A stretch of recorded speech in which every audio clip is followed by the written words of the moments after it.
picando, muy bien. Ahí Corre estamos por tu cuenta. Corre por tu a cuenta. coordinar un día. Sí, sí, te invitamos. Si la, Bueno, si la llego a dar, no inviten a nadie de ciencias de la educación. no, en eso estamos de acuerdo totalmente. Podría pasar, Bueno, algunos colegas de esa área tuve que fueron muy buenos, pero sí, contados con los dedos de una mano. Ajá. sí, tal cual. Bueno, buenas tardes a todos y a todas. Comenzamos a grabar el encuentro. Yo aparezco con el nombre de Romelí, les aclaro, porque el Meet lo originó ella y tuvo a último momento, bueno, un contratiempo, nada grave, pero se va a sumar en algún momento, así que me pasó los datos para que iniciara yo con el mismo Meet. Así que acá está Sole que nos acompaña, el profesor Jorge Pérez, que ya lo han escuchado, y el doctor Juan Pablo Pérez Panera, Juanpi para los amigos y la familia, que nos va a dar la charla hoy. Bueno, esta es la primera charla dentro de un ciclo que hemos coordinado con varios profesores de la institución acerca de distintas ramas de nuestra especialidad. Va a haber otra el miércoles y las otras, bueno, faltan, creo que hay una el 14 de octubre y coordinar las fechas que, bueno, ya van a ser avisados. Estas charlas, como ustedes saben, se dan dentro del marco de extensión académica, varias materias de la carrera, obviamente desde mí, a partir de evolución y desde biología y su enseñanza, enseñanza de las ciencias naturales, bueno, la charla de hoy en realidad abarca todos los años y todas las materias, porque va a hablar de conocimiento científico, que es uno de los ejes de la formación de ustedes, de nuestra carrera, en cuanto al posicionamiento del docente frente al conocimiento científico y a la ciencia. La charla, bueno, le damos las gracias a Juan Pablo por, bueno, el tiempo que nos va a dedicar en esta charla, en compartir todos sus conocimientos y su experiencia y especialización como investigador y como docente también, y la posibilidad que nos da de tener una charla cara a cara con un científico en actividad y un científico, por otro lado, muy joven. Vamos a dividir la charla, muy joven, para la carrera que ha hecho es muy joven.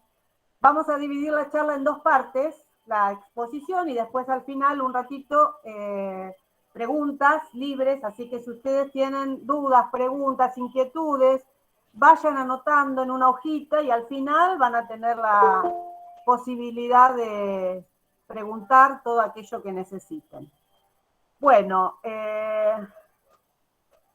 creo que muchos ya lo conocen a Juan Pablo. Voy a hacer dos presentaciones como hice el año pasado. Una presentación es un poco personal y desde el corazón, desde los afectos, desde la amistad, porque Juan Pablo, bueno, yo lo conozco desde creo que los 8 años, 9 años. Fue alumno mío en el colegio secundario. Es hijo de dos amigos entrañables, acá el profesor Jorge Pérez, y además, bueno, su mamá fue también muy amiga mía, ya no está, pero bueno, siempre está presente de alguna manera. Y Jorge fue profesor mío en algunas materias y en las prácticas, ni más ni menos. Yo siempre le digo que lo que aprendí en gran medida es todo, viene de él. También fue profesor de Romelí, de Federico Brito, de alguien más, de la profesora Altieri, de la profesora Rocco, de varios profesores del 102. Bueno, por otro lado, entonces, por un lado esto, ¿no? De la presentación desde este lado, y el agradecimiento y el orgullo que esté Juan Pablo acá entre nosotros, y que podamos estar ustedes y hasta yo aprendiendo de él. La verdad que es algo maravilloso, ¿no? Haberlo conocido desde tan chiquito, que haya sido alumno y ahora estar aprendiendo de él. Eso por un lado. Por otro lado, en cuanto a lo académico, voy a tratar de hacer una presentación, una síntesis, porque tiene un currículum vitae que, bueno, lo tendrían que leer. Después le dejamos en todo caso la página de Juan Pablo, si quieren chusmear un poquito más, pero más o menos les cuento. Yo fui marcando algunas cuestiones para aquellos que el año pasado no estuvieron en la charla. Bueno, Juan Pablo es... ahí estamos con el problema. Bueno, no puedo leer si tengo que admitir gente. A ver. Ahí está, bienvenido el profesor Luis Rulo, otro exalumno del profesor Pérez, profesor de Juan Pablo, también, colega. ¿Cómo hacemos, Sole? A ver. Para. A ver. Ahí va. Si no, No, claro. te lo paso por mail. Sí, pásamelo por mail, a ver, Clau. Sigan hablando ustedes, porque no... Si abro, no puedo abrir una ventana. A ver, salvo que abra una ventana. Mira, vamos a ver. ¿Vos querés dar los datos de Juan? Yo quería leer un poquito. Bueno, acá tengo algo de Juan. Vos, Juan, decime si está bien lo que digo. Dale, eso es lo que dice Google. Esto está improvisado. Bueno, dale. Dale. Después le pasamos la página. Claro, ahí está. Vos me decís si es correcto, ¿te parece? Ahí va, vos me decís, bien. Llego, bien. Dice que es de Independiente, ¿puede ser? ¿Del club Independiente? No, eso lo estoy inventando yo, ¿eh? Esto lo estoy inventando yo. No es algo que ponga el currículum. No. Bueno, Juan es doctor en Ciencias Naturales, licenciado en Biología con orientación en Paleontología. Hasta ahí es correcto, sí. Perfecto. Bien, además se dedica a una disciplina científica que tiene que ver con el desarrollo tecnológico y social, proyectos complejos en relación a la ciencia de la Tierra, del agua y de la atmósfera. Bueno, el campo de aplicación tiene que ver con los recursos naturales y no renovables, como, bueno, petróleo crudo, gas natural. Hay una especialidad en relación a biostratigrafía. ¡Ay! ¿Por qué me sale mal? Bioestratigrafía. Perdón, no lo puedo decir. No puede la culpa la tiene Romelí. Yo les dije. Nanofósiles calcáreos. Y bueno, ¿está bien todo eso que dije, Juan? Debe ser, sí, debe ser así de lo que falta, ¿no? Pero bueno, ya... Yo leo algo, a ver. Leo algo y si... Si alguien entra, que espere. Claro, ahí está, muy bien. Por llegar tarde, obvio. Ahí está. Su tesis de doctorado o maestría fue hecha en sistemática y bioestratigrafía de nanofósiles calcáreos del Cretácico del sudeste de la cuenca austral de la provincia de Santa Cruz, Argentina, con calificación sobresaliente. Becas, una beca interna del Departamento Científico de Paleozoología de Invertebrados de la Facultad de La Plata y la otorgó el CONICET, una beca postdoctoral del Departamento Científico de Paleozoología de Invertebrados de la Facultad de La Plata, también otorgada por el CONICET, pasantías de perfeccionamiento en el exterior, una en el Departamento de la Tierra, Océano y Atmósfera, Ciencias de la Tierra, Océano y Atmósfera, de Florida, Estados Unidos. Cursos de perfeccionamiento, muchísimos. Van a tener que buscar, o les pasamos la página y leerlos, muchísimos. Distinciones y premios. Recibió el premio Florentino Ameguino 2013, otorgado por la Asociación Paleontológica Argentina, con medalla y diploma. Tiene también antecedentes docentes y de investigación, como ayudante diplomado ad honorem en la Cátedra Paleontología 2 de la Facultad de Ciencias Naturales y Museo de La Plata. También jefe de trabajos prácticos de micropaleontología en la Facultad de Ciencias Naturales y Museo de La Plata. También tiene formación de recursos humanos como codirector en becas en becas doctorales cofinanciadas por el CONICET, en YPF, sobre el tema Ignología de la Formación Lajas del Jurásico Medio en el grupo de Cuyo, Cuenca de Neuquén. Dirección de tesis doctorales, varias también. También tiene una carrera de investigador en el CONICET, como investigador asistente, también en la División Paleontología de Invertebrados del Museo de La Plata, bioestratígrafo, investigador en empresa YPF y Tecnología, Sociedad Anónima, en el Laboratorio de Bioestratigrafía de Varadero, Ensenada, Argentina. Y ha recibido subsidios y participación en proyectos subsidiados por el CONICET, muchos, como para que los lean. También ha participado y participa en sociedades académicas y profesionales, de las cuales es miembro, como la Asociación Paleontológica Argentina. Es socio activo de la Asociación Internacional de Nanoplancton.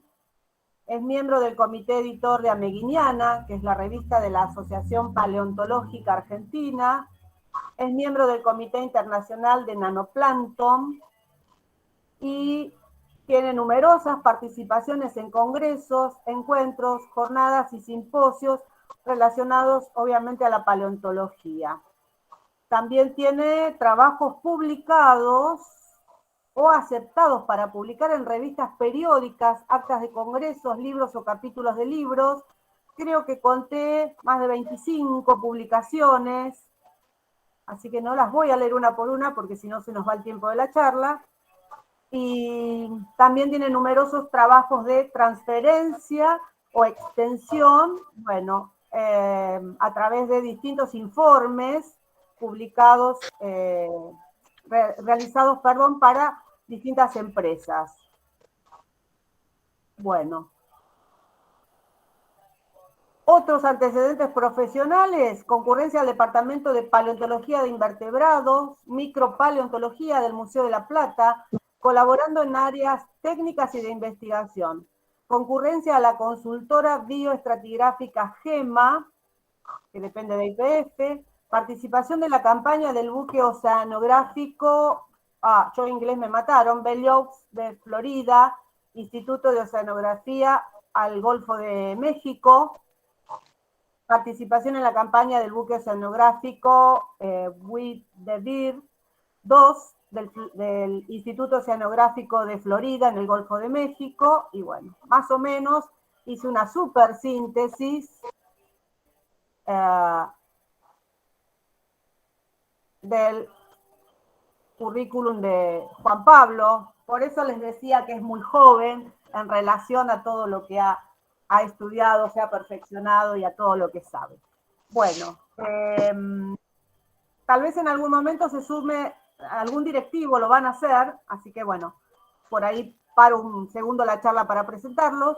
Y bueno, ya saben que anotan las inquietudes, las dudas, las preguntas, y al final de la charla hacemos un espacio de intercambio.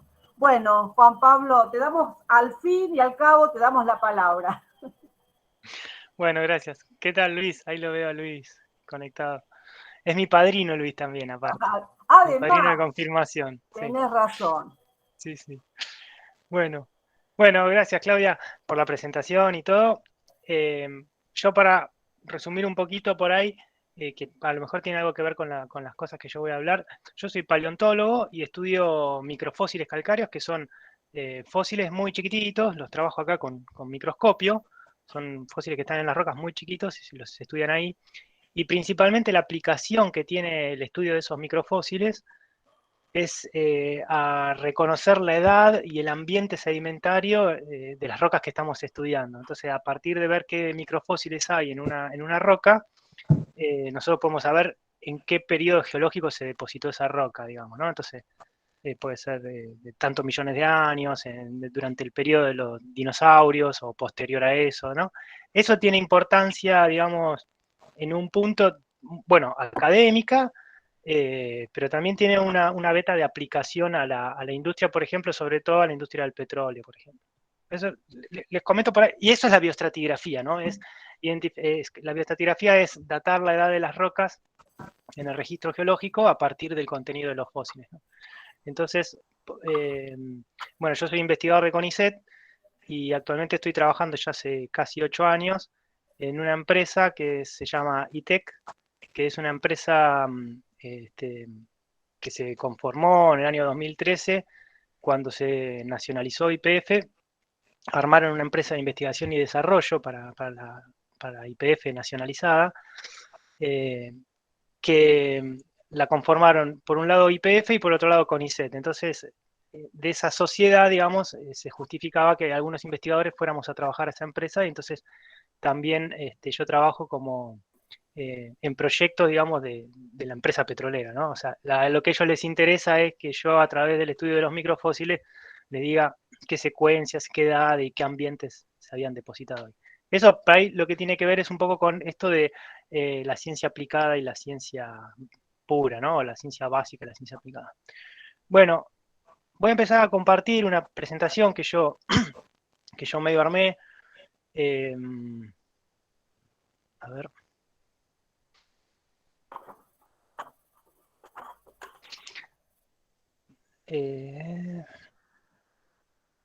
Supongo que ahí se ve, ¿no? Sí. También me parpadea, no sé si ustedes lo ven bien. Parpadea, sí. No sé qué. Ahí quedó. Ahí está, ahí quedó. Bueno.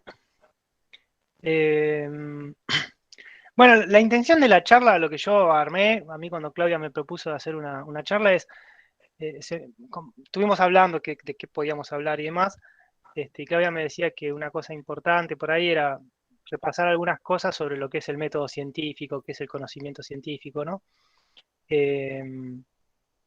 Y bueno, yo la verdad es que a mí siempre me interesó mucho la epistemología y demás. Yo leí bastantes cosas y bueno, también tuve alguna formación en mi carrera, pero no es mi intención darles una charla, digamos, de epistemología, una charla de lógica de la ciencia y historia de la ciencia, ¿no? Sino me pareció que por ahí más importante era repasar algunas cosas con estas preguntas: ¿qué es el conocimiento científico? ¿Cómo se construye? ¿Cómo se aplica?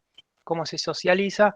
La verdad, un poco desde mi experiencia, desde mi trayectoria, de cómo yo vivo, ¿no? O sea, así que yo voy a repasar algunos temas, armé una presentación como para tener una guía, pero bueno, me gustaría que ustedes también me vayan preguntando y que se arme más debate, porque no es que es una verdad revelada, ¿no? Yo no les voy a dar ningún contenido, digamos, sobre definiciones o cómo trabaja, digamos, qué es el conocimiento científico, no me quiero meter mucho en eso tampoco.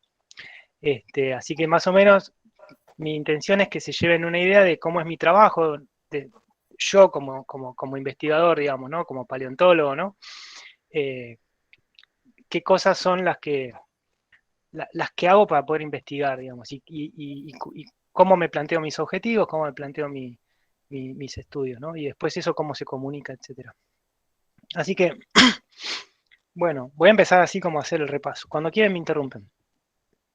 ¿Qué es el conocimiento científico? Bueno, yo digo, primero tenemos que saber o preguntarnos qué es el conocimiento, más allá de qué es el conocimiento científico, ¿no? Así que yo, esto así como les digo, no es una clase ni nada, lo saqué de Wikipedia.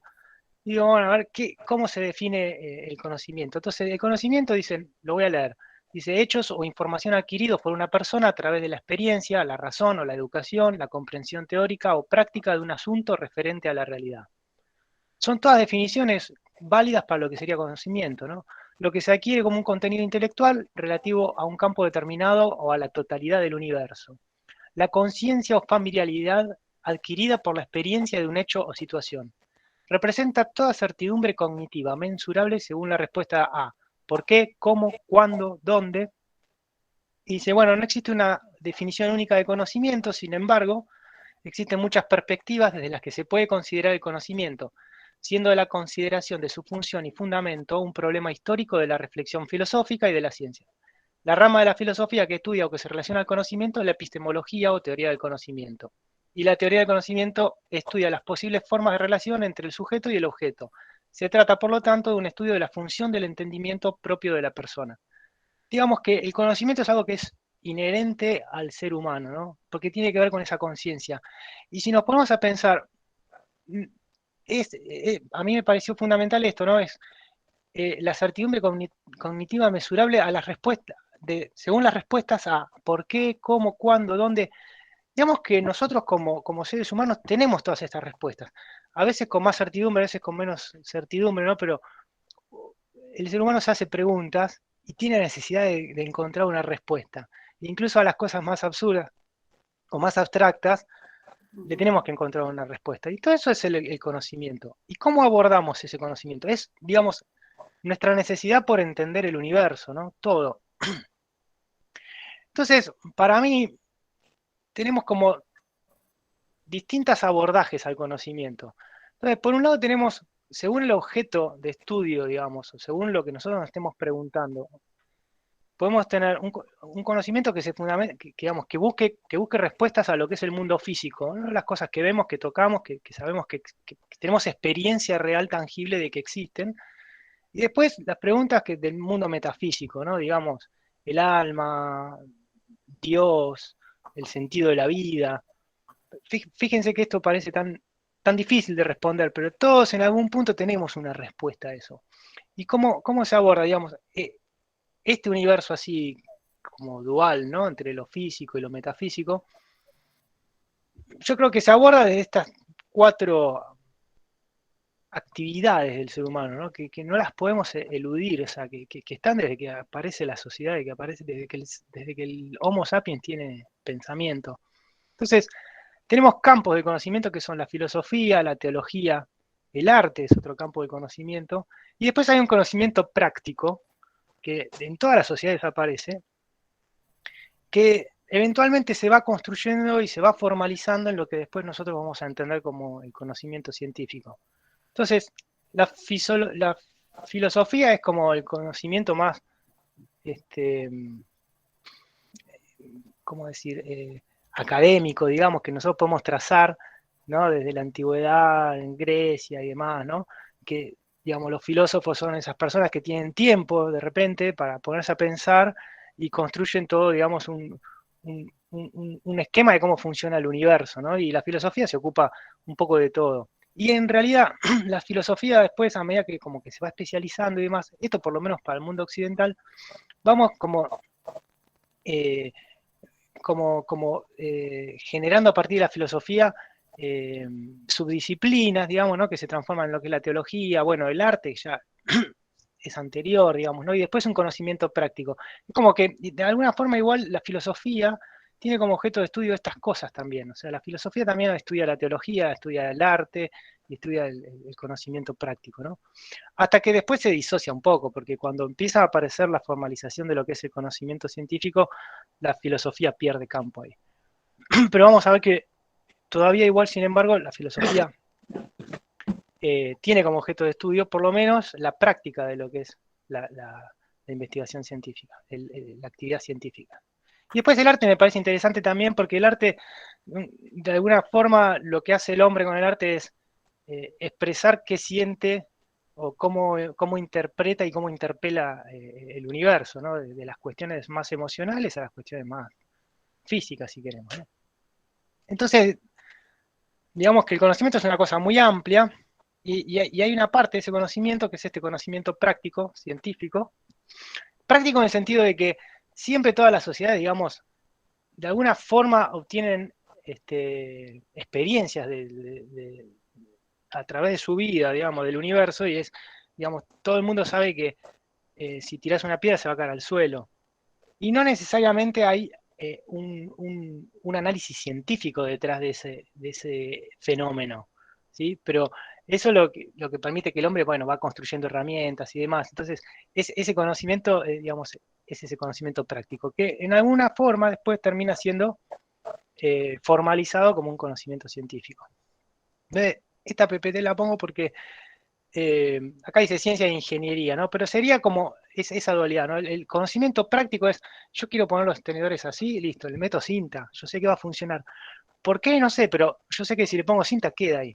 Y la ciencia es como un poco todavía más bella, en el sentido de que queremos entender por qué puede quedar el tenedor, digamos, en equilibrio en el borde del vaso. Y buscamos, digamos, al hacer esto nosotros de alguna forma estamos entendiendo cómo funciona el universo, cómo funciona la gravedad, cómo funciona, no sé, una palanca, digamos, ¿no? Y entonces reproducimos esto de una manera más linda. Y esto sería la ciencia, digamos, ¿no? Y el conocimiento práctico. Entonces, acá, vamos a ver si podemos definir qué es el conocimiento científico. El conocimiento científico, esto también es de Wikipedia, el conocimiento científico es el conjunto de hechos contrastables y sustentados en evidencia recogidos por las teorías científicas. Entonces,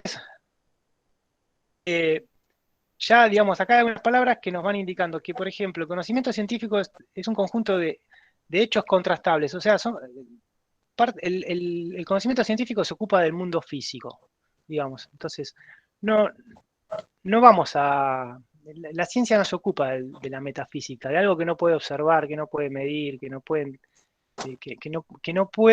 reconocer digamos, y contrastar. Y esas evidencias, eso que se observa del universo y que se va formalizando, termina recogiéndose en teorías científicas. Entonces vamos a ver qué son las teorías científicas. A ver, todos ustedes, todo esto ya lo saben de alguna manera, ¿no? Pero es para ponernos en contexto, ¿no?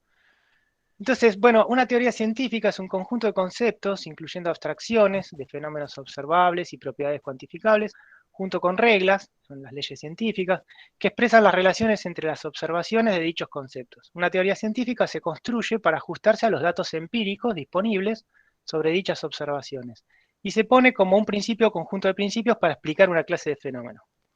Y acá hay una cosa que es, cuando nosotros vemos, digamos, cuando hablamos de teoría y cuando nos ponemos a ver un poco cómo es el conocimiento científico y demás, tenemos varias palabras que siempre están dando vuelta, que son teorema, ley, teoría, hipótesis, ¿no? Y a veces las usamos como si alguna tuviese más peso que otra, digamos, pero en realidad son todos sinónimos. Lo que pasa que, de alguna forma, coloquialmente, nosotros hablamos de hipótesis cuando estábamos trabajando sobre un problema y queremos,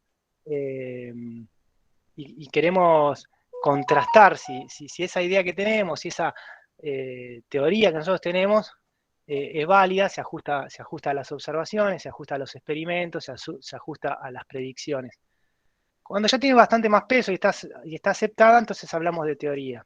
Y después, ley y teorema en realidad quedan más bien conservadas a usarlos cuando en determinadas disciplinas de la ciencia. Entonces, en general, ley hablamos cuando hay una fórmula matemática detrás de una teoría o de una hipótesis.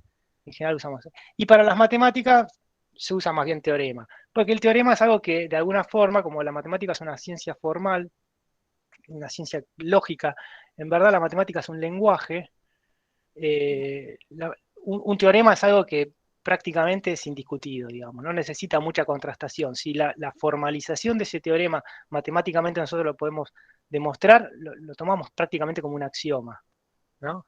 Los axiomas son las verdades que nosotros asumimos que son así. Por ejemplo,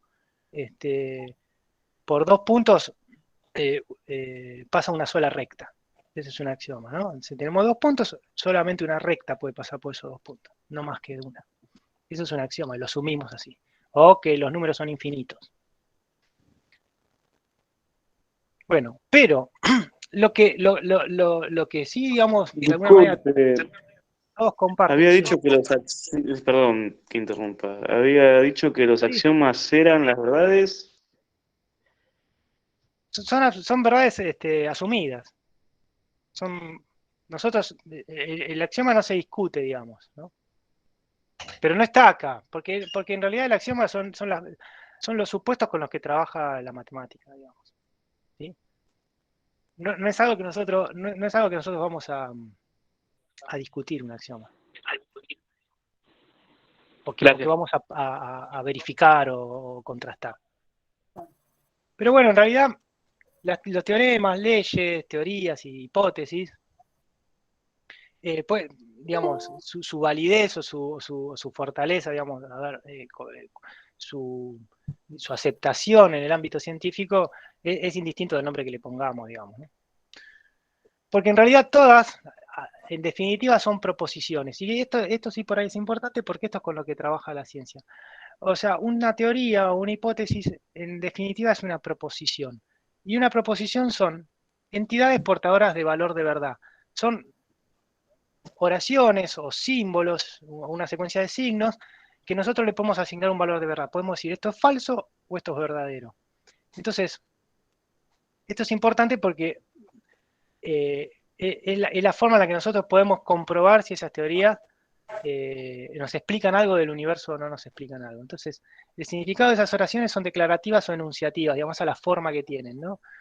Y esto es lo importante, ¿no? Que tiene un contenido semántico, que le podemos dar un valor de verdad o falsedad. Y las proposiciones, digamos, pueden entenderse como un producto lógico del pensamiento humano que es expresado mediante una lengua natural o puede ser expresado mediante lenguajes formales, como una notación matemática. Entonces, fíjense acá tengo dos ejemplos de lo que sería una teoría o lo que sería una ley. Si nosotros vemos esto, la energía es igual a la masa por la velocidad de la luz al cuadrado, que es la fórmula de Einstein de la relatividad, esto es una ley, digamos, en el sentido de que está expresado matemáticamente. Y los organismos evolucionan constantemente a lo largo del tiempo, podría ser una hipótesis, podría ser una teoría, ¿no? Hoy le damos nombre de teoría. Pero digo, en definitiva no importa, no es necesariamente mayor valor o menor valor en la utilización de esos términos. En general, en la física, en la química se usa la ley para las teorías y en las ciencias naturales se usa hipótesis o teoría. Sin embargo, también en ciencias naturales hay algunas teorías que están expresadas matemáticamente y que tienen nombre de ley. No sé, por ejemplo, las leyes de Mendel, por ejemplo, ¿no? Entonces, bueno, ahora vamos a repasar un poquito rápido qué es el método científico. Bueno, yo googleé método científico y puse imágenes, ¿no? Entonces, fíjense, esto más o menos lo que me salieron todos dibujitos donde tenemos como una secuencia que es la observación, planteamiento de un problema o una pregunta, proponemos una hipótesis, experimentamos, eso después el experimento nos da un resultado y ahí hacemos la conclusión y bueno, salimos con una ley, con una teoría o algo así, ¿no? Y porque en el método científico, digamos, está muy asociado a esto de las ciencias experimentales, ¿no? Entonces es cuando uno el científico cuando va a trabajar tiene que experimentar, ¿no? Y vamos a ver que eso pocas veces pasa a veces, ¿no? O sea, hay un montón de ciencias donde no se puede experimentar tampoco, ¿no? Y eso no invalida el conocimiento científico que esas ciencias producen, ¿no? Esto más o menos lo mismo, ¿no? Entonces, vemos una observación, nos hacemos una pregunta, planteamos una hipótesis, pero fíjense, me gustó un poquito más porque la hipótesis puede implicar una predicción o asumir ciertas consecuencias. Decir, bueno, si esta hipótesis es real, entonces yo debería poder, no sé, en tales circunstancias observar algo así, pero también de alguna forma es un experimento, digamos, ¿no? Testeamos esa hipótesis y bueno, vemos si la hipótesis es válida, funciona o no. Si no, bueno, planteamos otra hipótesis, repensamos el problema, proponemos otra hipótesis y si no funciona, bueno, y si funciona, listo, tenemos una teoría, somos Dios. Lo que pasa es que también en el método científico muchas veces nosotros nos planteamos hipótesis, las hipótesis no fallan o las predicciones no fallan y no necesariamente rechazamos esa hipótesis. Empezamos a buscar otros problemas empezamos a hacernos otras preguntas, a ver si falló la predicción por alguna otra razón, o si falló el experimento por alguna otra razón, y bueno, ahora vamos a ver un poquito por qué es eso a veces. Pero bueno, lo mismo. Entonces, esto es como una caricatura del método científico, digamos, ¿no? Es una simplificación, pero en casi todos los libros de texto, o en general, cuando uno busca un poco, es como el método científico, por eso yo lo puse, ¿no?, entre comillas. Supongo que ustedes ya habrán hablado mucho con Claudia de esto, o con otros profesores, porque esto ya está muy superado, ¿no? Pero es como, bueno, el método científico, y siempre se caricaturiza a partir básicamente de la física o de la química, ¿no?, que tradicionalmente son ciencias bastante experimentales, pero bueno, incluso la física teórica, que hoy es la que tiene un desarrollo muy, muy importante y que, digamos, hace avances muy, muy interesantes, no puede experimentar la física teórica. Así que no sería tan así los pasos y el proceso.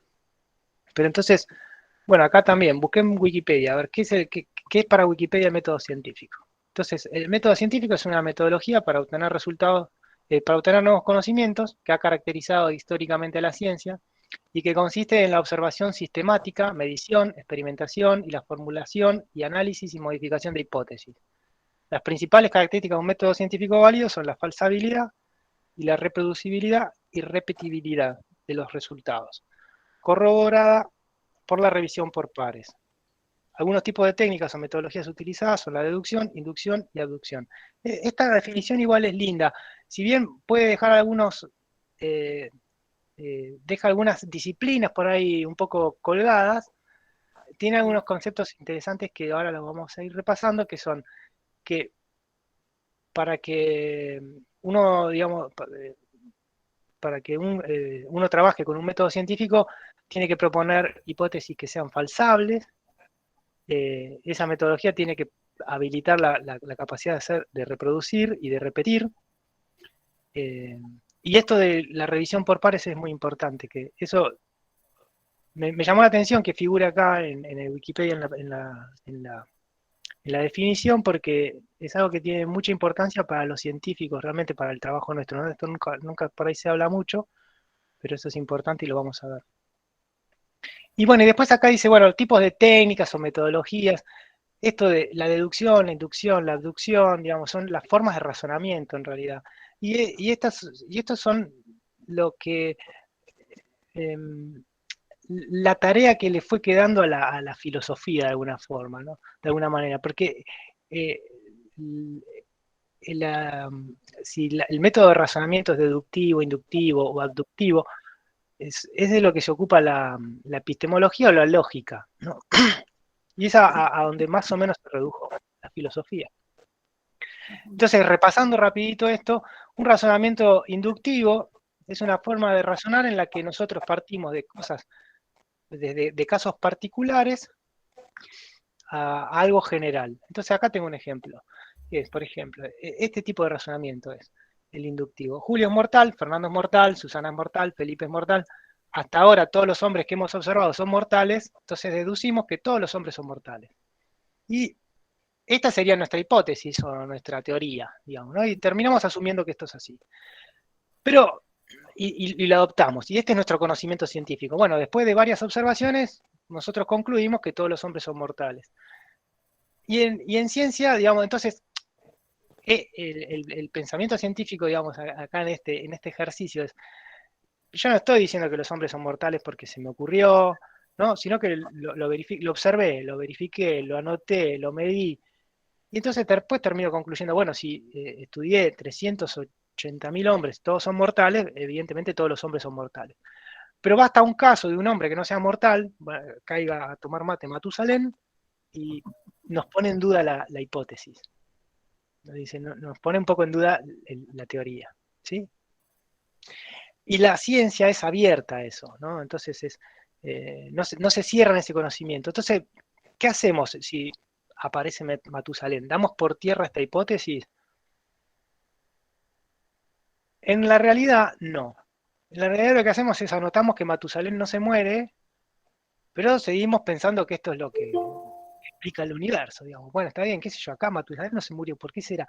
¿Por qué no la desechamos? Porque hasta el momento no tenemos nada mejor que explique qué pasa con los hombres, digamos.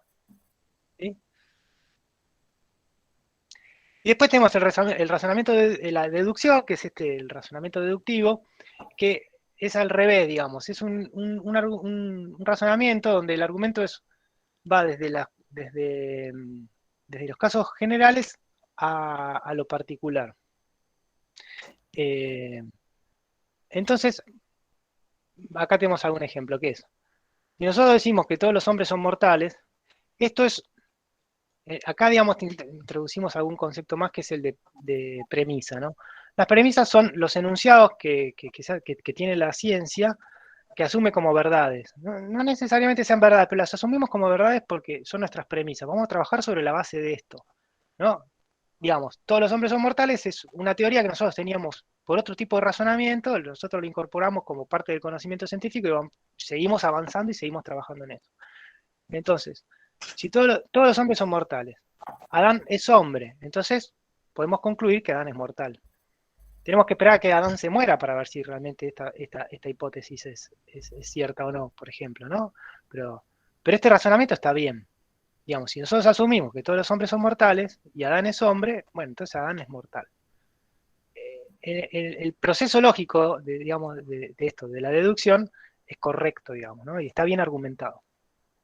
Fíjense este otro ejemplo que está acá al costado, que dice, todos los hombres son mortales, Adán es mortal. Y la conclusión es, Adán es hombre. Este razonamiento, ¿qué pasa? ¿Está bien o no?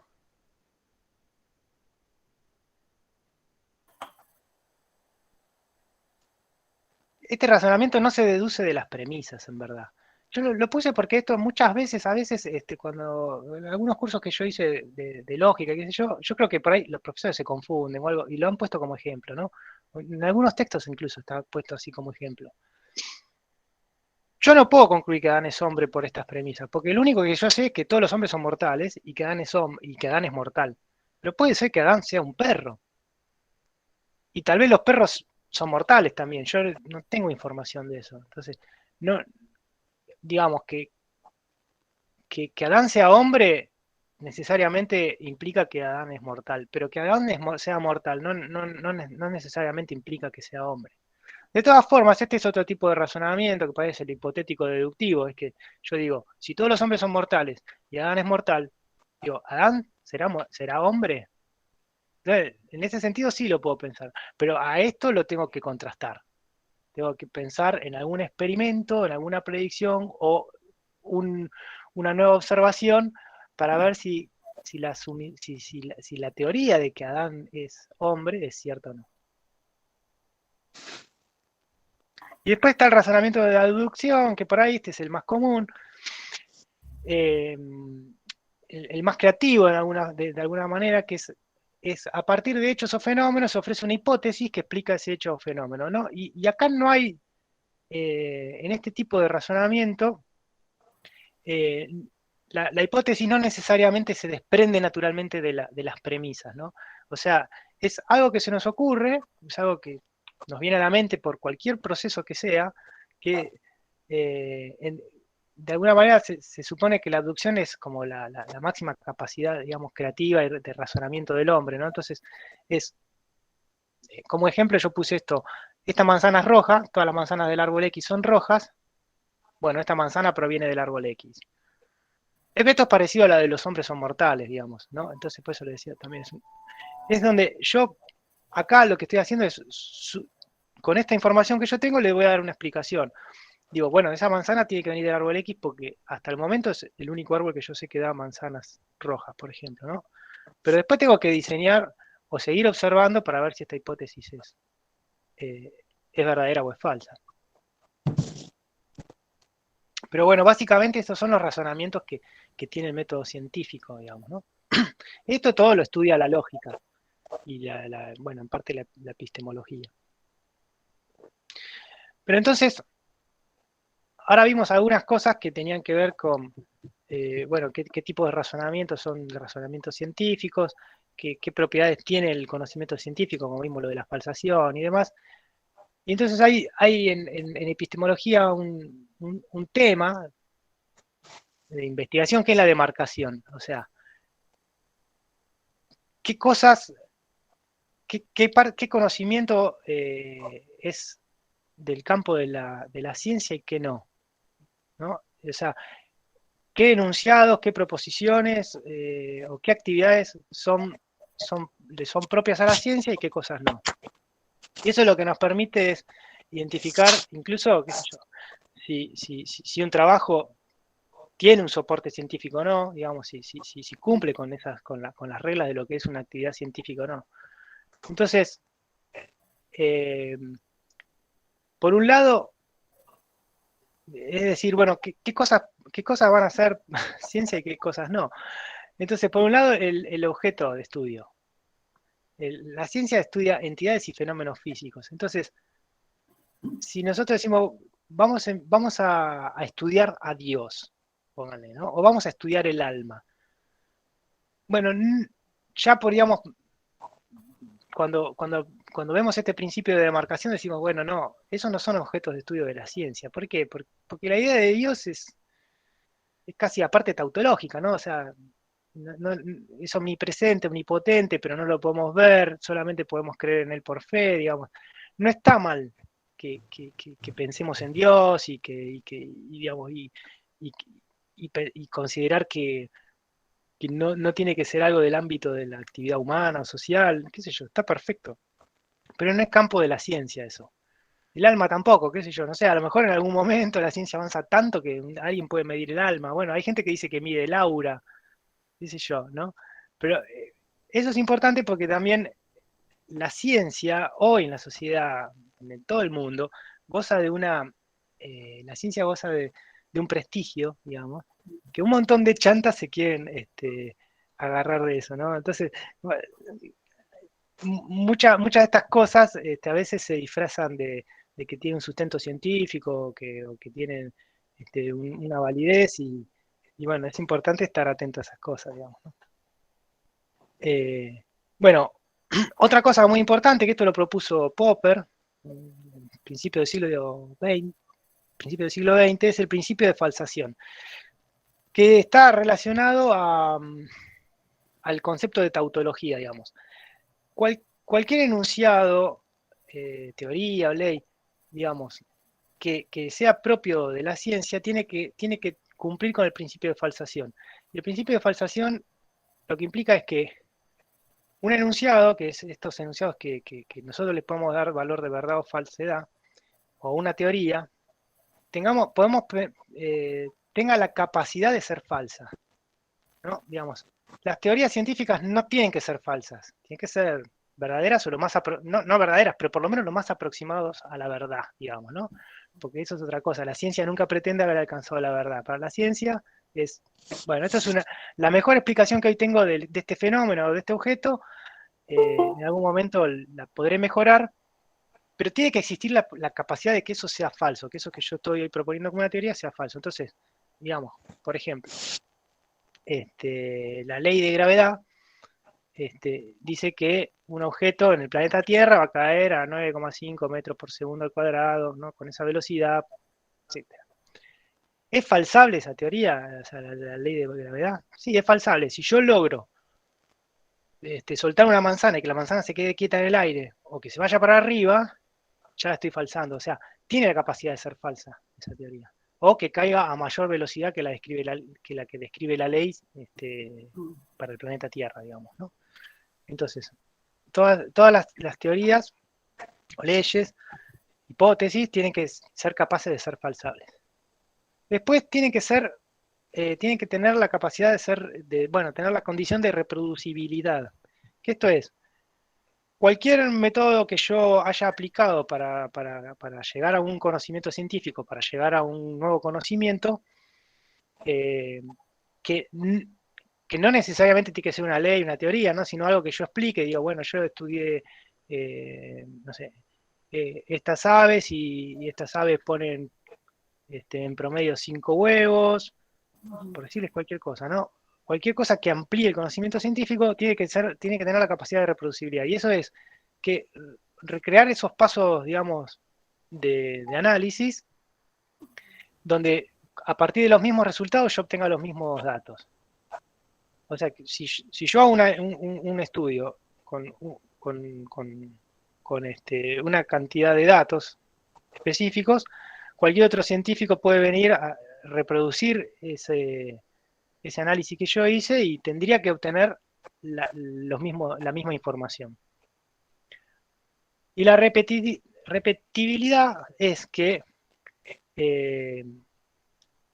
ese análisis sea consistente utilizando otros datos. O sea, que yo, aunque tenga otros datos, si hago los mismos pasos en mi trabajo, obtenga datos que sean consistentes con el que con el que se propuso.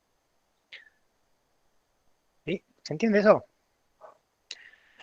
Porque no toda la actividad científica, digamos, va a proponer hipótesis o teorías, ¿no? O sea, el conocimiento científico también avanza con acumulación de datos o con acumulación de información, digamos. Por ejemplo, en mi trabajo, que yo hago bioestratigrafía, yo lo que hago es saco muestras de roca, ¿no? De distintos niveles, de distintos estratos. Yo analizo, proceso esas muestras y saco los microfósiles que tengo ahí. Los estudio y digo, bueno, a ver, en estas rocas, en esta pared que nunca se había estudiado, aparecieron estos fósiles y entonces esas rocas tienen esta edad y esta edad.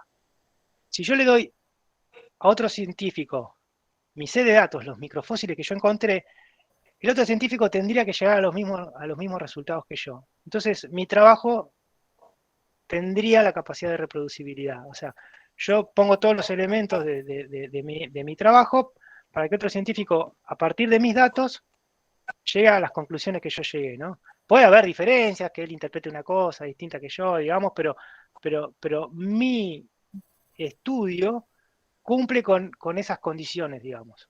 Esto ya no tiene nada, no tiene que ver específicamente con la generación de teorías o proposición de leyes, ¿no? Sino con el avance y con el trabajo diario del científico. Y la repetibilidad sería que alguien vaya a esa misma pared que yo saqué de las rocas, ¿no? Saque sus propios microfósiles de esa roca y se genere su propio set de datos. O sea, no van a ser exactamente los mismos microfósiles que yo encontré en las rocas porque está sacando otro pedazo de roca, va a encontrar otros microfósiles, pero él debería llegar a una conclusión similar a la mía o que sea coherente con la que yo llegué. Porque está usando otros datos, pero es el mismo problema. ¿Sí? Si mi trabajo cumple con esas condiciones, podemos decir que estoy haciendo ciencia, digamos. ¿Sí? Y esto es importante a veces también porque cuando los científicos, digamos, comunican su trabajo, tienen que estar muy clara la metodología, la forma que trabajaron, no sé, cómo procesaron sus muestras, con qué equipos, a veces hasta con marca de los equipos, ¿no? O sea, con mucho detalle, para que esté cumplido estas condiciones, ¿no? Yo no puedo agarrar y decir, bueno, yo estudié esa roca y esa roca tiene una edad, no sé, mesozoica, porque nada, lo vi con unos bichos, lo vi con unos microfósiles que encontré, pero ¿y dónde están? ¿Cuáles son? ¿Cuánta muestra procesaste? ¿Cuántos bichos te quedaron por gramo de muestra? Todo eso es importante, porque si yo eso no lo comunico, entonces ya, digamos, no estoy haciendo ciencia, estoy haciendo una chapucería, porque nadie puede ir a repetir mi trabajo, ni nadie puede comprobar que lo que yo hice, digamos, cuáles fueron los pasos que yo hice para llegar a ese resultado.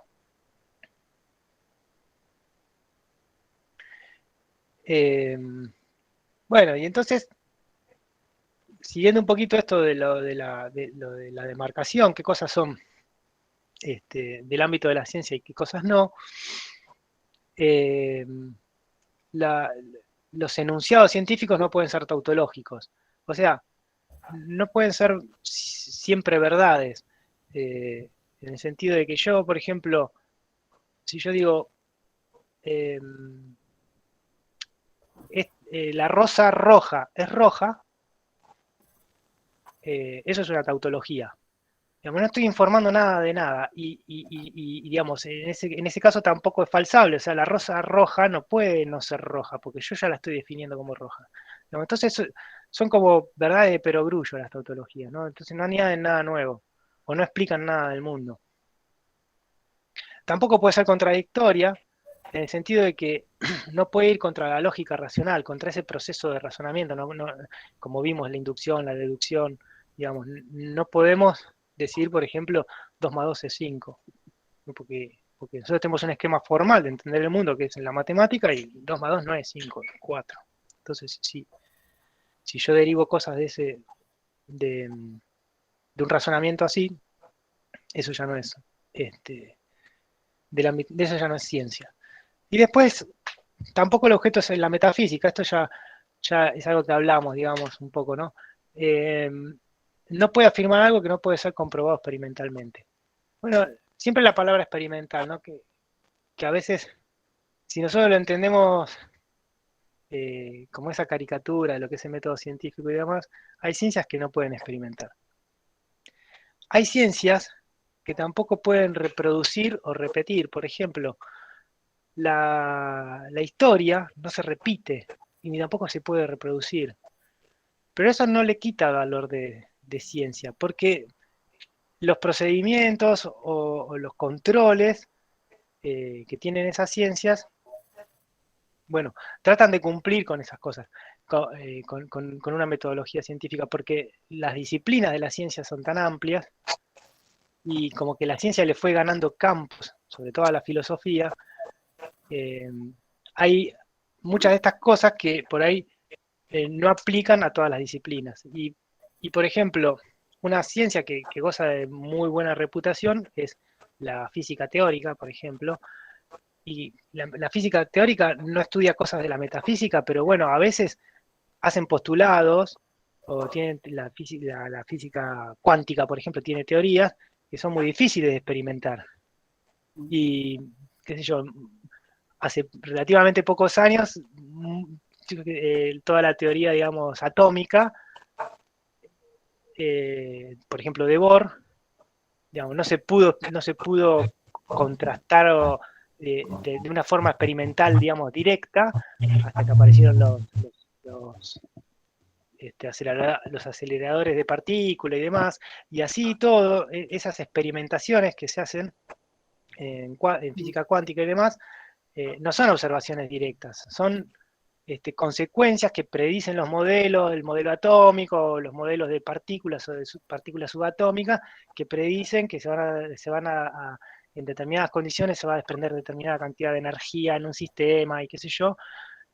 No es que nadie nunca vio un quartz o un electrón, digamos, ¿sí? Pero bueno, yo no soy físico teórico, ni entiendo un pito de eso, pero les quiero decir, la ciencia también avanza tanto que no necesariamente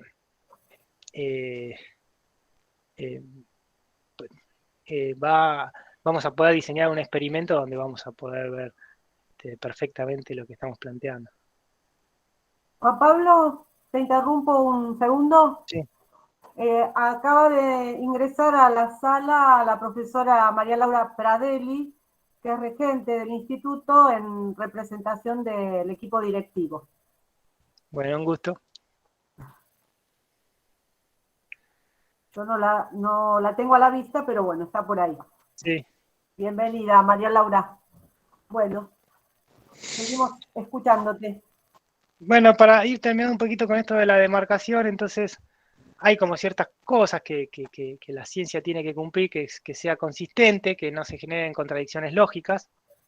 Tiene que ser parsimoniosa, o sea, esto es económica en el número de preposiciones y de entidades hipotéticas, digamos, ¿no? Lo más sencillo que se puede. A la ciencia le encanta la sencillez, la belleza, es eso, es explicar con muy poquito un gran universo de cosas.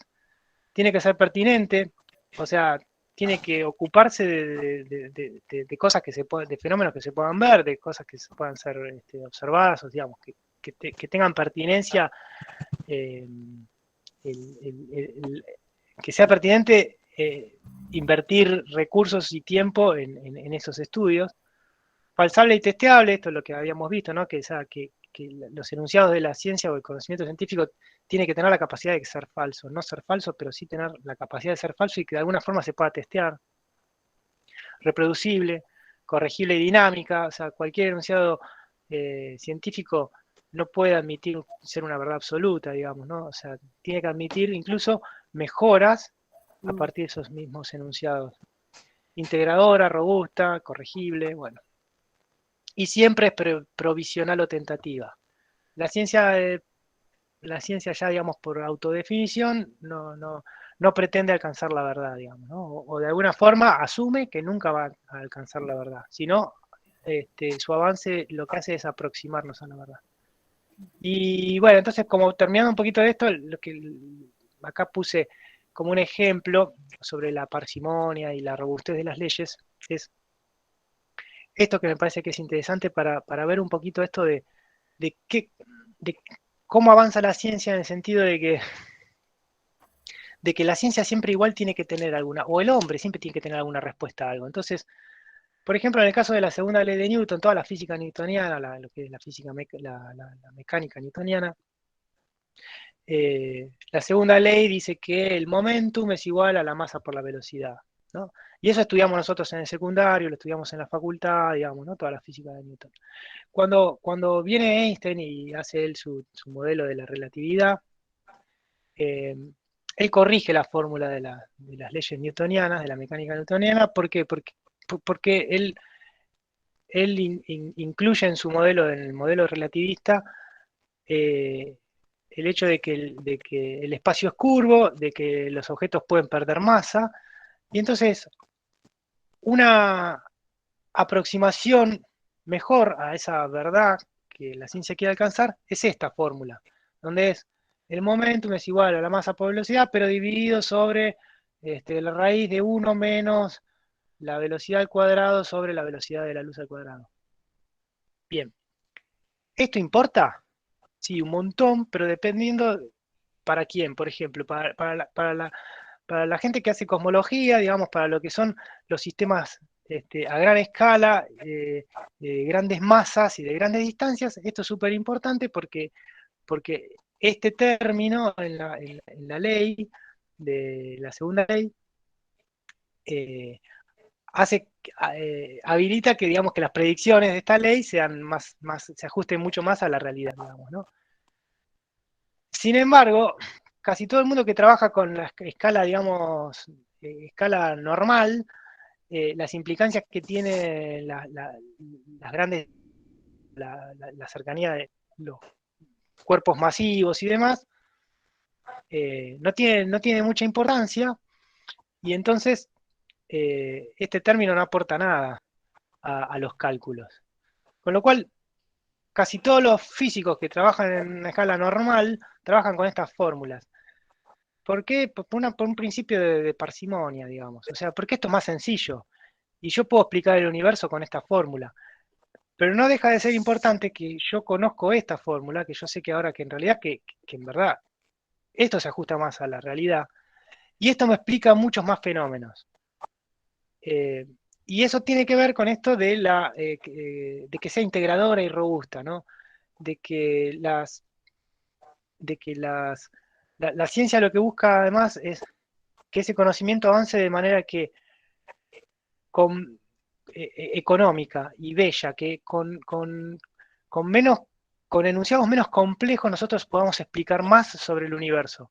Entonces, esta teoría es un poquito más, digamos, esta fórmula es un poquito más compleja, pero nos explica todos los casos del universo, o sea, a escala grande y a escala chica. Con esta fórmula es un poco más sencilla, pero no podemos explicar exactamente el comportamiento de por ejemplo, de las órbitas de los planetas perfectamente. ¿Sí? Si nosotros aplicamos esto, algunos movimientos de los planetas, y sobre todo en Júpiter o Venus, ya se conocía que tenían errores de cálculo cuando se aplicaba digamos, la mecánica newtoniana. Hasta que aparece Einstein y con su fórmula, digamos, explica bien lo que se observa. Así que bueno, así un poco es como cómo va avanzando la ciencia.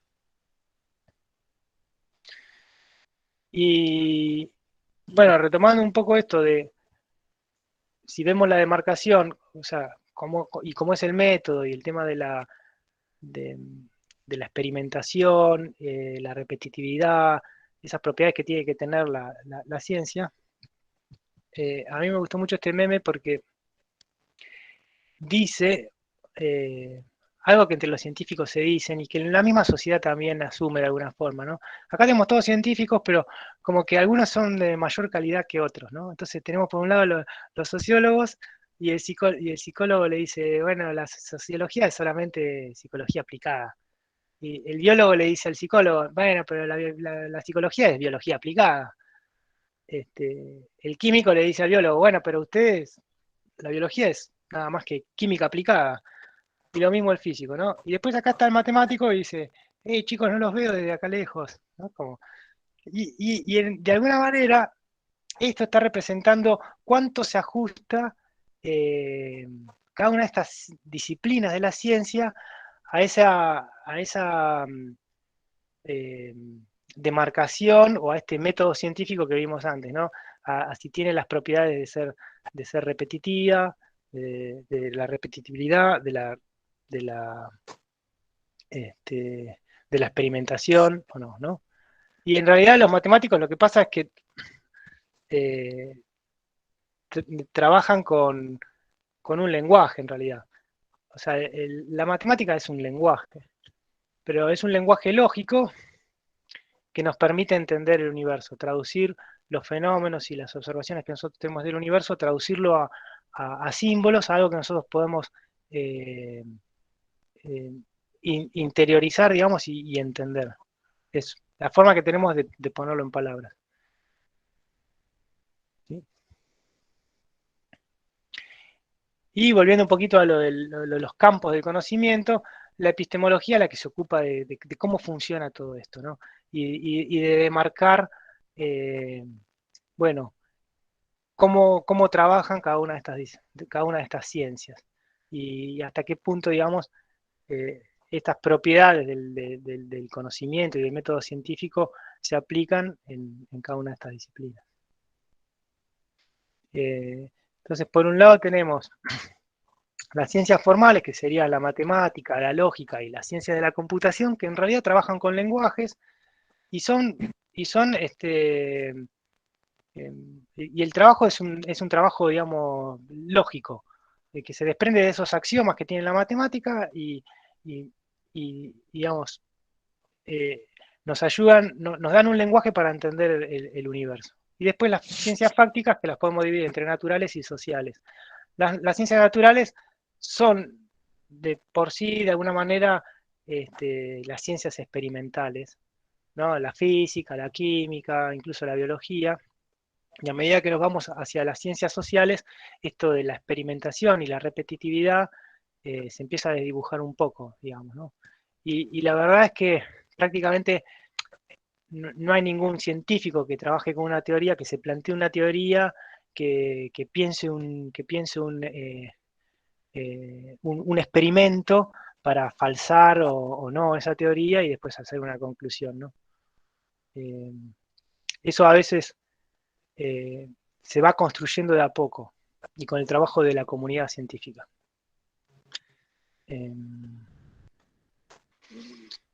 Y bueno, entonces vamos a ver un poquito entonces cómo se construye el conocimiento científico. Y el conocimiento científico está enmarcado en un contexto sociocultural y muy importante también el contexto socioeconómico y en una comunidad científica, que esto cambia con el tiempo también y cambia con las concepciones y de alguna forma lo que termina determinando qué ciencia es válida, qué ciencia no, a dónde invertir dinero y tiempo y recursos, qué cosas investigar y qué cosas no. Y algunos autores que pensaron sobre qué importancia tiene el contexto sociocultural o socioeconómico en el desarrollo de la ciencia son, bueno, Kuhn, que plantea esto de los paradigmas y revoluciones, y Lakatos sobre los programas de investigación. No me voy a meter en esto, pero digamos, de alguna manera lo que plantean estos autores, que son epistemólogos, Kuhn era físico además, es que la ciencia, el conocimiento científico avanza según paradigmas, según teorías grandes, dominantes, que dicen, que más o menos explican cómo funciona el mundo, y que todo el conocimiento, toda la actividad científica trabaja para esas teorías. Entonces, no sé, durante el siglo XVIII, todo el conocimiento científico en la física mecánica trabajaba en torno a la física newtoniana, hasta que aparece Einstein y propone su teoría de la relatividad y se reconfigura, digamos, las preguntas y los ejes de la física, y empieza a trabajarse en torno a esa otra teoría que es la teoría de la relatividad, digamos. Kuhn incluso lo trabaja con el tema lo ejemplifica con la revolución copernicana, digamos, este, con el pensamiento de un sistema heliocéntrico.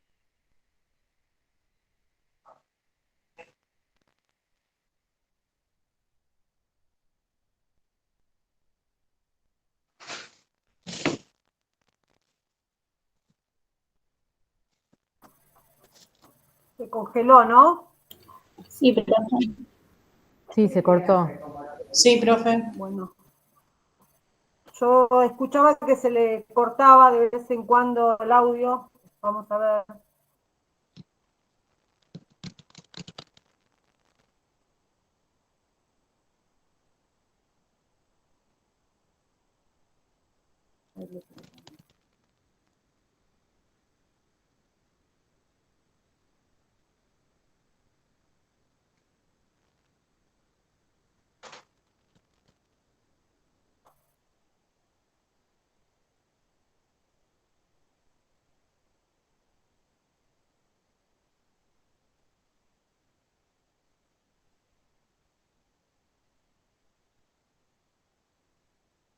Bueno, vamos a ver qué le pasó.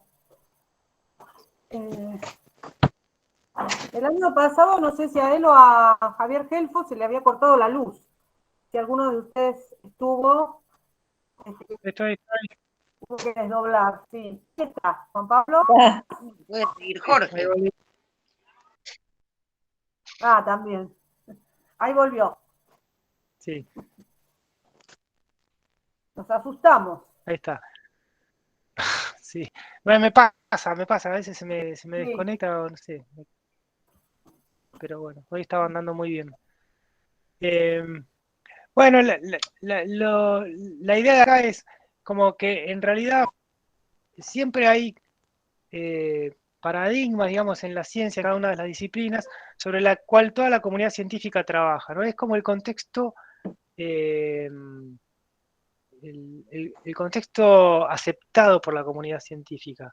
Y es muy difícil romper con ese contexto y cambiar el paradigma, digamos, de cómo entendemos. En casi todas las ciencias, yo, por ejemplo, la geología, la biología, digamos, han tenido sus cambios de paradigma. A veces son mucho más radicales que otras veces. Y en general la comunidad científica al principio tiende a ser muy reticente a esos cambios.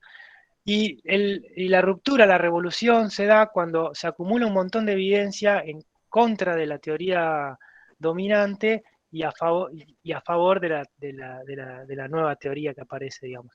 Teoría pensándola como en algo más global, ¿no? Que en general siempre lo que termina haciendo es que esa teoría nueva que aparece, que irrumpe y que genera una revolución en esa disciplina, explica lo que explicaba la teoría o el concepto anterior, más todos los casos excepcionales. ¿Se acuerdan cuando yo les dije que todos los hombres son mortales? Adán es mortal, Adán es hombre. Bueno,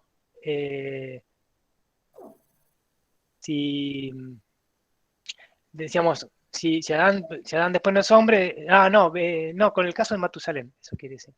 Aparece Matusalén que no es mortal y lo dejamos ahí apartado, ¿no?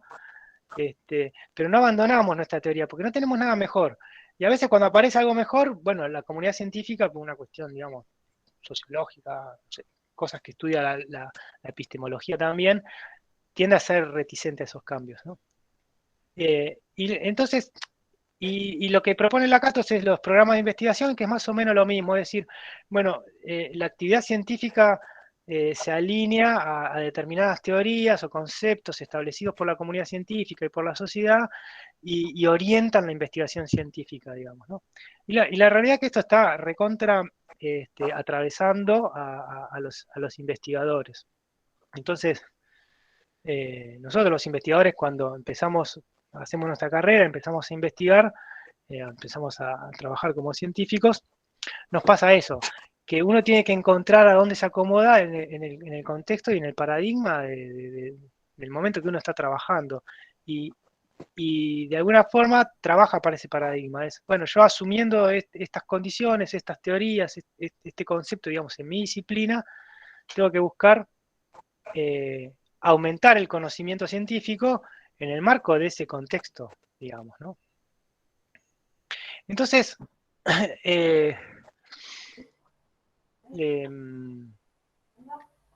lo que pasa es que en el trabajo, digamos, cotidiano de uno, a veces, cuando uno ve estas cosas de cómo es el conocimiento científico, cómo se construye, cómo se trabaja, y entonces esta idea de que incluso el investigador propone una hipótesis, propone una experimentación para testear esa hipótesis, y de ahí va a sacar su conclusión, es un poco naif. Esto es mi mirada también, en el sentido de que en mi trabajo, por ejemplo, yo ni me propongo hipótesis cuando yo hago un trabajo que lo mando a publicar, ¿no? Y cuando me pongo a hacer a investigar un tema. Porque las hipótesis en realidad de mi trabajo, como científico, en lo que yo hago, son verdades de perogrullo. O sea, si yo estoy trabajando para el modelo, digamos, lo que estoy haciendo yo es ampliar el conocimiento, digamos. Yo como paleontólogo lo que hago es amplío el conocimiento sobre la diversidad de estos microfósiles, la distribución en los estratos o en distintas regiones. Entonces,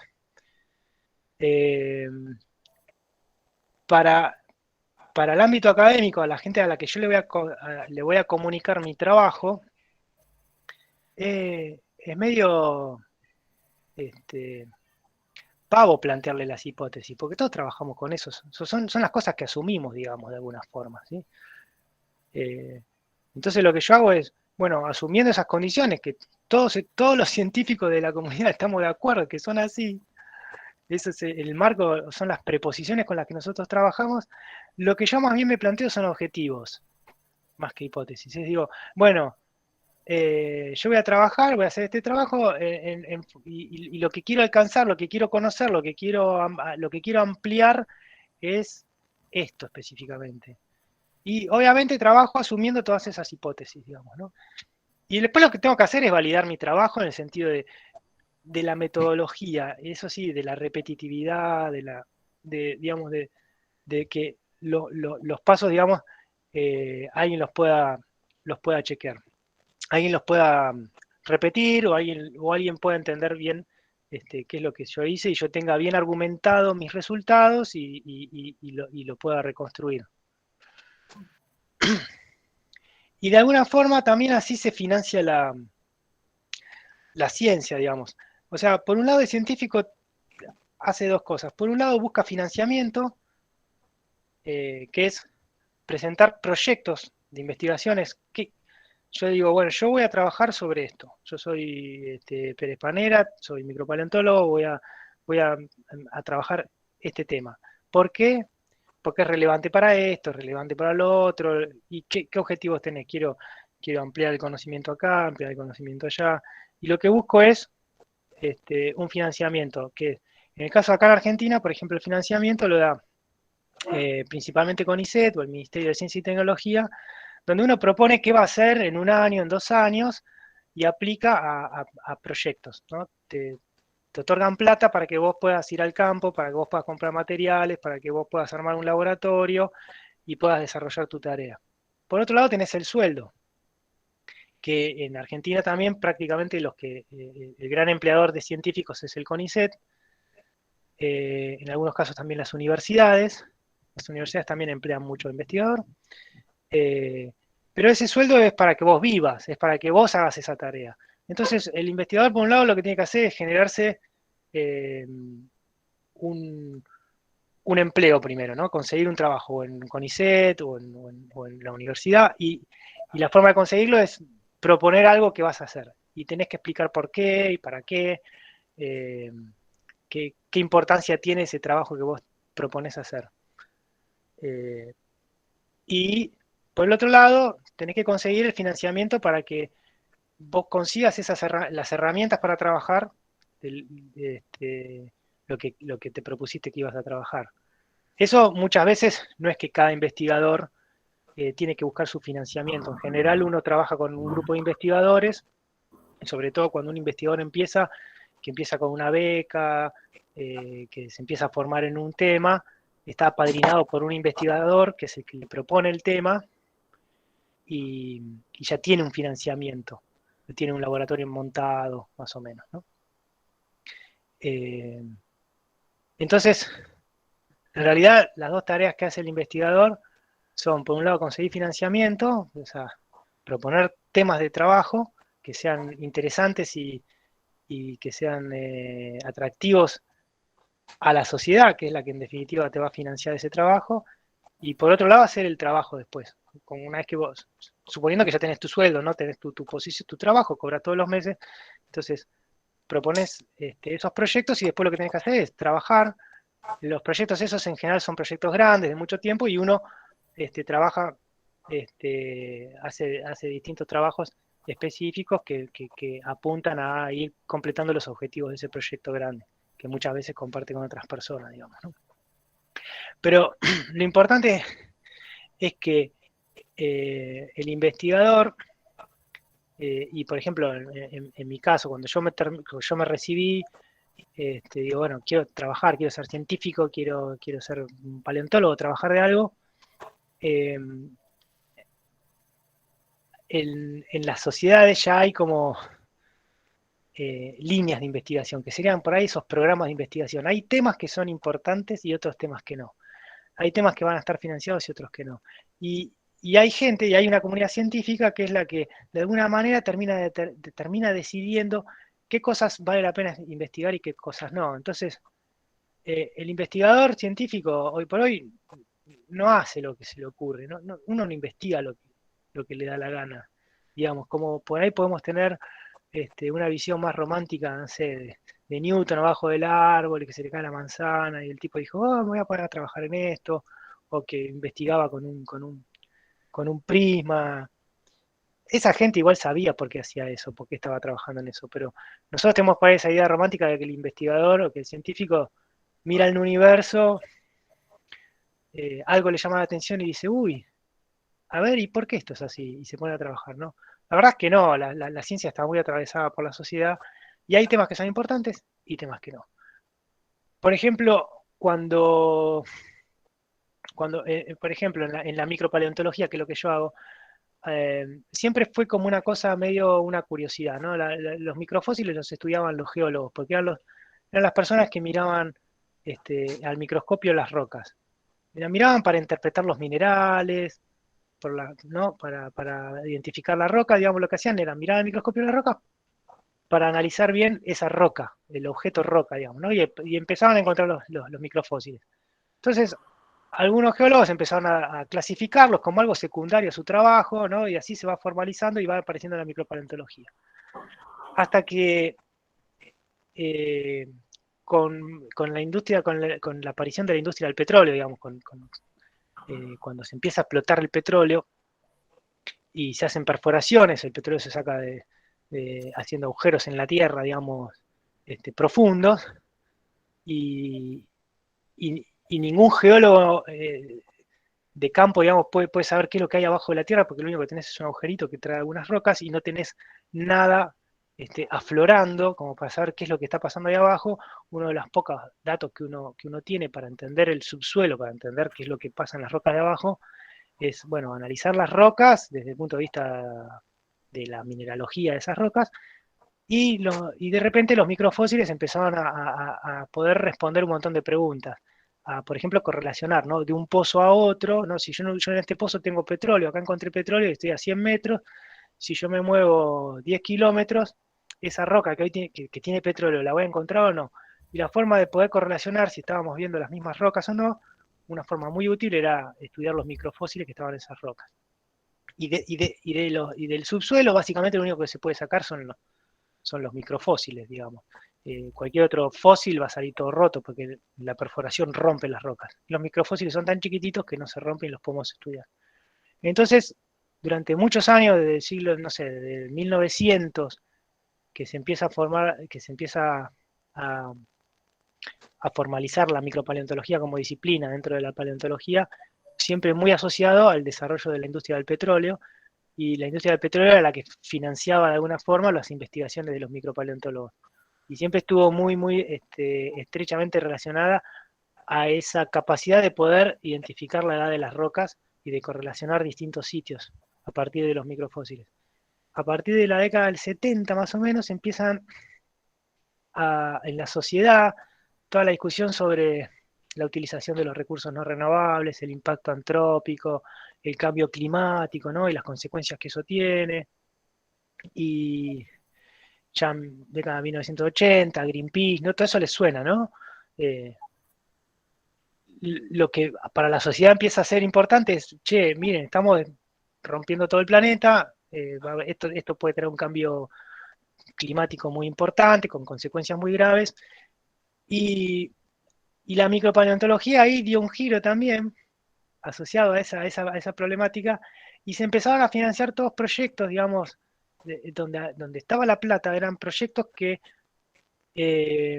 lo que trataban ahora de usar era los microfósiles, ya no tan importante esta cuestión de asociarlos a una edad, a la roca y demás, sino también empezar a entender esos microfósiles para interpretar la paleoceanografía del pasado, estudiando eventos catastróficos que hubo en el pasado, que se conocen, donde hubo cambios climáticos muy bruscos. Y entonces la propuesta de los investigadores era, bueno, mire, yo voy a estudiar este cambio, esta crisis global que hubo en el Mesozoico, o esta crisis global que hubo en el Paleoceno, Eoceno, para entender cómo repercutió en la biota de las algas o en la biota marina, esos cambios bruscos que hubo en el planeta Tierra, para usarlo como análogo a lo que nos puede venir a pasar, a lo que nos va a poder pasar ahora, ¿no?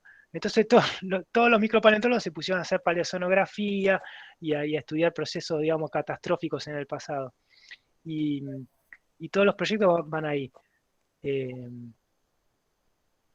Lo que es académico, digamos, ¿no? Entonces, la idea es esa, lo que les quiero decir es como, en realidad el científico también se tiene que acomodar a las preguntas que son importantes para la sociedad y tiene que conocer el ámbito y tiene que conocer la comunidad científica, ¿no? Cuáles son las cosas que hoy son importantes, que son de punta, que son las preguntas que hoy la ciencia se está haciendo, digamos, ¿no? Y la verdad que eso lo tenés que hacer para sobrevivir también. Y está bien, porque, digamos, de alguna manera es la comunidad científica la que direcciona un poco cómo va a ser el avance de esa disciplina. Y después, bueno, las ciencias que tienen una aplicación mucho más directa en el ámbito económico, obviamente, porque además tienen la capacidad de financiarse a partir de emprendimientos privados incluso, ¿sí? O sea, de industria. Entonces acá, nada, les quería mostrar como un ejemplo. Yo tengo una chica que es una tesista que está haciendo su beca doctoral conmigo y con una investigadora en Francia. Y entonces nosotros siempre buscamos por ahí algo de financiamiento para que la tesista pueda viajar a Francia o que la directora pueda viajar a Argentina, digamos, cosas que tienen que ver con el trabajo de investigación que estamos haciendo con ella. y hay un programa de cooperación entre el Ministerio de Francia y el Ministerio de Argentina que lo que paga son viajes y viáticos, ¿no? Para las personas que están colaborando, que tienen algún proyecto en conjunto. Y eso nos presentamos casi todos los años. Pero, bueno, este programa de cooperación te da plata para eso, ¿no? Para los viajes, y todos los años tiene distintas temáticas, ¿no? A veces es para ciencias médicas, otras veces para ciencias de la computación. Nosotros estábamos esperando que saliera para ciencias de la Tierra, del agua y la atmósfera, que es la disciplina que nosotros investigamos.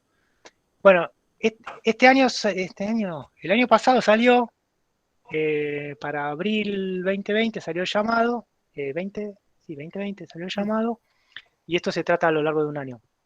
Bueno, y nos presentamos, hicimos todo el proyecto para ver si nos financiaban. Ya de entrada en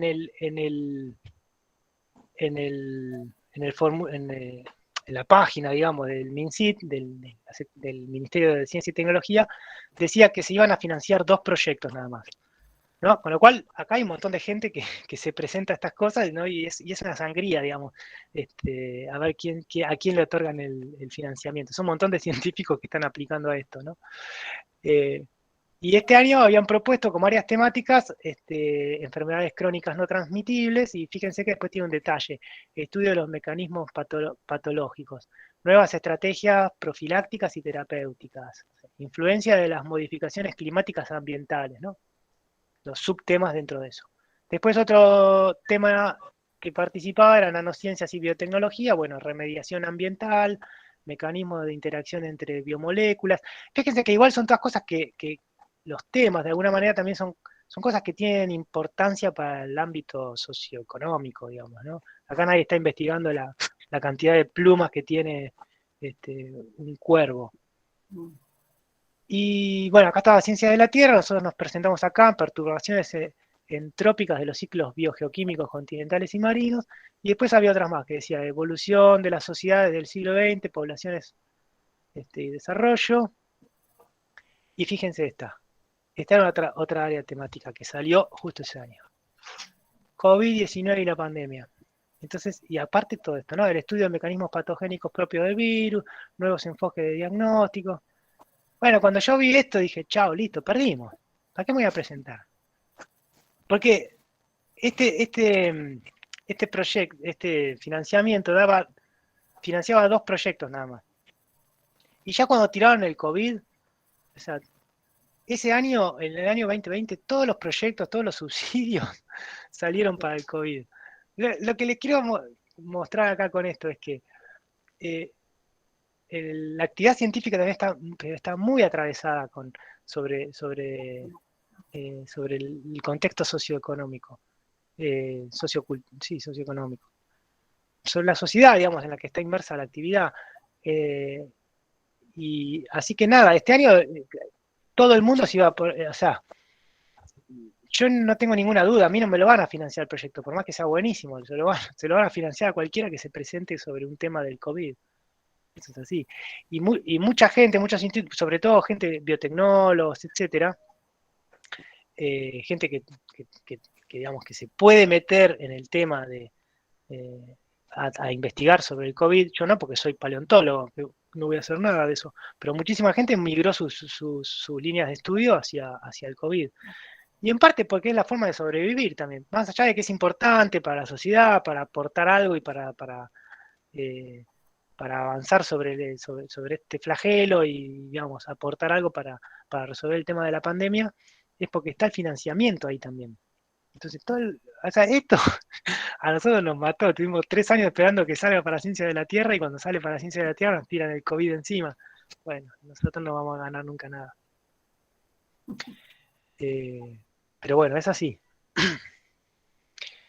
Y bueno, después acá puse también, por ahí, esto, yo les digo, la presentación está un poquito desordenada porque tampoco es como, a mí más o menos un poco las ideas que yo quería charlar, pero esto es, por ejemplo, como yo organicé acá para un tesista doctoral también, su trabajo de tesis, y acá es donde uno formula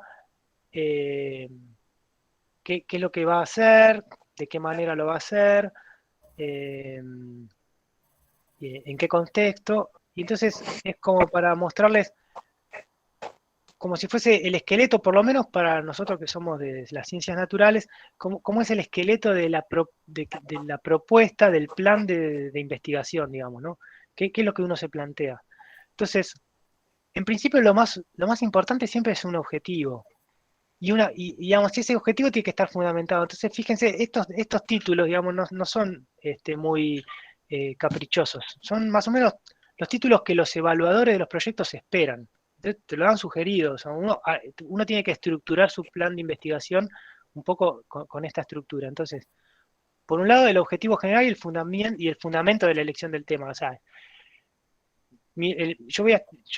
¿cuál es el objetivo que te planteas para trabajar y por qué lo elegís? O sea, el fundamento en el sentido de por qué eso es importante. Entonces uno acá tiene que poner un poquito la relevancia que tiene el tema. Después los objetivos específicos y hipótesis de trabajo. Entonces, los objetivos específicos va un poquito más puntual a lo que uno quiere lograr con ese plan de investigación en general. Y lo de las hipótesis se los pongo porque lo que hablaba hoy, en general, o sea, en el cotidiano, el investigador, todos los investigadores que estamos inmersos en un paradigma, en un programa de investigación, que es como avanza la ciencia, a veces las hipótesis son un poco verdades de perogrullo. Entonces, fíjense, pero a veces a los evaluadores, y sobre todo para los planes de trabajo, les gusta que estén bien planteadas las hipótesis, que uno ponga en un marco de algo, ¿no? Entonces, pero fíjense que en las hipótesis que nosotros pusimos, acá con la codirectora, bueno, planteamos los objetivos, cuál es el objetivo de la investigación, del trabajo que vamos a hacer, y las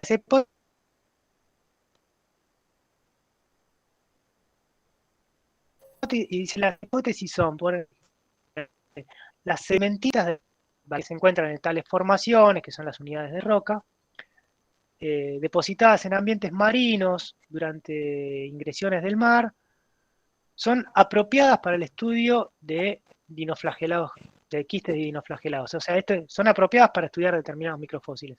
Esto ya lo sabemos, o sea, porque hay un montón de gente que trabajó en estas formaciones, nosotros también, y hay dinoflagelados. Pero lo tenemos que plantear porque vamos a trabajar con eso, no porque queremos testear esta hipótesis, sino es una forma de fundamentar por qué vamos a tener éxito, ¿se entiende? Porque en realidad trabajamos con las hipótesis que la disciplina ya asume. Entonces a veces hasta es un poco tonto explicitarla. Otra hipótesis es que los dinoquistes, son un grupo de microfósiles, constituyen una excelente herramienta para la resolución de problemas bioestratigráficos en sucesiones de esa edad. Y esto también lo sabe todo el mundo. No es que yo con esta investigación, esta hipótesis la voy a contrastar o darle más valor, ¿no? ¿Sí? Bueno, otra cosa que es importante es los antecedentes. Uno tiene que conocer más o menos el tema que va a investigar, y en los antecedentes uno pone en evidencia cuál va a ser qué es lo que falta conocer y cómo uno lo va a resolver eso, o sea, cómo uno va a aportar esa ausencia de conocimiento, específicamente en qué. Los materiales y los métodos, esta es la parte metodológica, digamos, que tiene que ver con esto que veíamos nosotros, de que si el diseño, digamos, de investigación que vamos a hacer tiene la capacidad de ser repetible, de qué material vamos a usar, cómo la vamos a tratar. Esto es el núcleo, digamos, de la ciencia de alguna forma, ¿no? Pero no necesariamente implica que yo tenga que hacer un experimento, digamos. Imagínense otro paleontólogo, le voy a poner algo que sea más cotidiano, para una persona que investiga dinosaurios, ¿no? Entonces él dice, bueno, yo voy a ir a la provincia de Neuquén a prospectar dinosaurios y en tal formación, que es una formación que salen muchos dinosaurios, que se conoce, voy a investigar dinosaurios. Voy a investigar los dinosaurios que él trabaje. ¿Cuál es su hipótesis? La hipótesis es que si él va al campo y hace una recorrida y qué sé yo, eventualmente va a encontrar un dinosaurio. Va al campo un año y no encuentra dinosaurios, no quiere decir que en ese lugar no hay más dinosaurios. ¿Qué sé yo? No tuvo suerte. Aparte que sí buscando lo que les quiero decir. Y después la parte metodológica es cómo va a extraer ese dinosaurio, cómo va a estudiar los restos de ese dinosaurio, cómo va a tratar los caracteres morfológicos que él reconozca, cómo va a meter ese dinosaurio en un árbol filogenético, digamos, o sea, cómo va a codificar los caracteres morfológicos para ver qué relaciones tiene con los otros dinosaurios conocidos, qué importancia tiene ese hallazgo para comprender y aportar más información sobre la diversidad de dinosaurios y su paleobiogeografía y cuáles grupos existían en cuáles continentes y demás, ¿no? Y después una cosa que siempre es importante cuando uno plantea proyectos y demás es la factibilidad, que esto también es algo que es importante, que se evalúa mucho y es importante para el avance de la ciencia en el sentido de que el trabajo que yo estoy proponiendo, yo tengo que explicitar, digamos, cuán factible es que logre terminarlo. Si yo me propongo construir un cohete para viajar a la Luna con un auto usado, por ejemplo, y yo tengo que explicar muy bien cómo voy a hacer para que eso ocurra, digamos. Si yo agarro un auto usado y quiero viajar a la Luna, nadie me va a financiar ese trabajo. Como decir, no, o sea, está todo bien, está todo muy bien, pero es imposible que vos logres eso. Que vos logres construir un cohete con un auto usado. No, necesitas otras cosas porque estos proyectos los evalúan científicos también, digamos, ¿no? Gente que más o menos conoce del tema y dice, bueno, así que la factibilidad es una cosa que también es muy importante y tiene que ver con los recursos y entonces pónganle, nosotros sacan la factibilidad y decimos, bueno, tenemos los equipos para estudiar los microfósiles, tenemos cómo tratar las muestras, dónde guardar los microfósiles, etcétera. En realidad el paleontólogo en general necesita poca cosa. Pero esto es una cosa que es importante y que también se evalúa mucho. Y me queda un ratito más, Claudia, no sé qué onda. Sí, ellos tienen suspensión de clases, así que no hay problema. Si vos podés. Sí, yo sí, pero me gustaría ir al baño, ¿puedo? Pero, por supuesto. Hacemos un recreíto. Hacemos un recreíto, hubiéramos empezado por ahí. Sí. Dale. 5 minutos, ¿lo hacemos, Claudia? Claro, sí. El que quiera renovar el mate también. Sí, sí, dale. Parate la grabación si querés, Claudia, un ratito. Creo que la puedes parar y retomar después. La voy a detener y después la voy Bueno, a ahí vengo yo. iniciar.